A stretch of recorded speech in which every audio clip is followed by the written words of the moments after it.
Le petit matin Sud Radio, 5h-7h, Benjamin Glaise. 6h40, Sud Radio, la vie en vrai, le combat des parents d'Axel. Axel, c'est cet adolescent de 14 ans, tué en février dernier en Haute-Garonne, alors qu'il rentrait de son entraînement de rugby, renversé par un chauffeur en état d'ébriété et en récidive. Ses parents se battent aujourd'hui, ils demandent un durcissement des peines, ils réclament également la création d'un homicide routier. Arnaud Fajal, bonjour.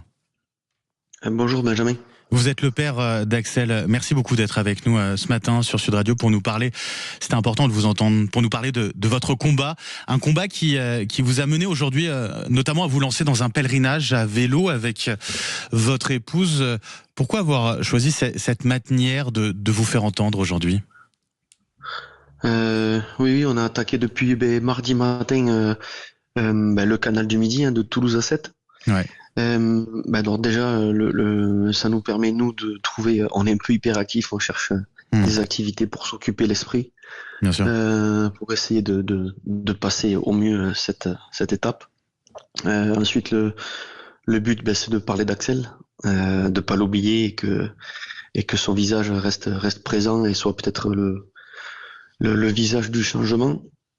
Et voilà, et notre pèlerinage, c'est déjà de parler d'Axel, de renforcer notre première étape qui a été la création en ligne sur le site de l'Assemblée nationale d'une pétition pour la création de l'homicide routier. Donc on croise des gens, on raconte notre histoire, on distribue des flyers avec un QR code menant directement à la pétition pour des signatures. La signer. Ouais. C'est un parcours que vous vouliez faire avec Axel, c'est ça ? Ce trajet-là que vous réalisez. Ouais, c'était prévu de le faire prochainement avec lui. On a malheureusement pas eu le temps de le faire avec lui. Donc on se bat avec ma femme et voilà, on fait de grosses étapes, mais il nous donne sa force. Arnaud, dans votre pétition, vous appelez donc à la création de cet homicide routier. Ce que vous comprenez pas aujourd'hui, c'est que le chauffeur en question qui a tué votre fils, il est poursuivi pour homicide involontaire. C'est ce mot involontaire qui vous met en colère, ou en tout cas que vous ne supportez pas. Oui, la pétition est disponible directement sur le site de l'Assemblée nationale, création de l'homicide routier, parce que aujourd'hui, l'assassin de notre fils, elle va être poursuivi pour un homicide involontaire. Alors voilà, donc ce terme-là, ça fait quand même assez bouillir. Quand on sait qu'il était alcoolisé, récidiviste. Aujourd'hui, je pense qu'avec j'allais dire, je sais pas, les gouvernements successifs depuis 20 ans, 30 ans, on a mis quand même le paquet sur la sécurité routière, le fait de l'alcool au volant. On peut plus dire qu'on sait pas, en fait, quand on décide de prendre le volant sans permis, en ayant consommé de l'alcool, des stupéfiants, on peut plus dire que quand on tue quelqu'un qu'on savait pas, voilà, c'est inaudible homicide involontaire, c'est plus le cas. C'est pour ça que les politiques, la création de l'homicide routier est plus que nécessaire aujourd'hui. Les politiques s'en étaient saisis de cette question-là. Il y a une proposition de loi qui avait été déposée, elle n'a toujours pas été votée. En fait, j'allais dire, depuis quelques années déjà, il y a pas mal d'associations de victimes déjà qui se sont battues pour ce combat-là. L'année dernière, il y a quasiment un an, elle avait même été adoptée en première lecture par l'Assemblée nationale. Il y avait eu quelques échanges et allers-retours avec le Sénat. Et en fait, l'infraction n'a pas été créée à cause de la dissolution qui a été prononcée l'année dernière. Et là, elle est remise à l'ordre du jour. La première semaine de mai. Donc nous,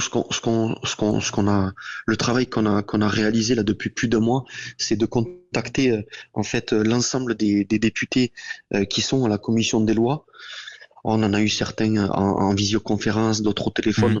On a eu beaucoup de députés au téléphone pour que non seulement voilà, la création de l'homicide routier soit votée, mais pour aller plus loin que les autres associations qui ont déjà travaillé en ce sens. Vous demandez un durcissement des peines encourues aussi. Ouais, c'est ça. Oui, il faut pas que ça soit simplement un changement de nom d'homicide involontaire à homicide routier. Il faut aussi qu'il y ait d'autres changements qui soient réalisés dans la loi, et notamment le durcissement des peines qui sont trop faibles aujourd'hui. Il faut que ça soit vraiment dissuasif voilà, pour quelqu'un qui est dans un état second, qui décide de prendre son véhicule, concrètement, il faut qu'il paye plus cher. Qu'est-ce qui risque aujourd'hui concrètement celui qui a tué votre fils? Là, j'allais dire, avec la circonstance aggravante de l'alcool, ça va être entre 5 et 7 ans, peut-être 10 ans. Ils vont faire avec les remises de peine quasiment la moitié. Voilà, alors que nous, enfin voilà, c'est nous qui avons pris perpétuité. Notre enfant, on l'a plus, quoi. Le procès, vous avez une date?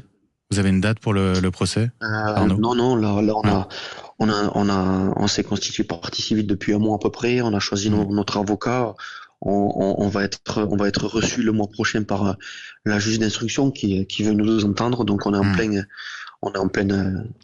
enquête, on est en pleine procédure, on est en pleine instruction, et on espère un jugement rapide, qu'il n'ait pas le temps de sortir de prison, quoi. Arnaud Fajal, pour vous soutenir, en tout cas, on peut aller sur le site de l'Assemblée nationale pour signer votre pétition demandant donc la création de cet homicide routier et puis un alourdissement, un durcissement des peines encourues dans ces cas-là. Arnaud Fajal, merci d'avoir été avec nous ce matin sur Sud Radio. Bon courage à vous et à votre fan, bien évidemment, et puis à très bientôt. Merci beaucoup.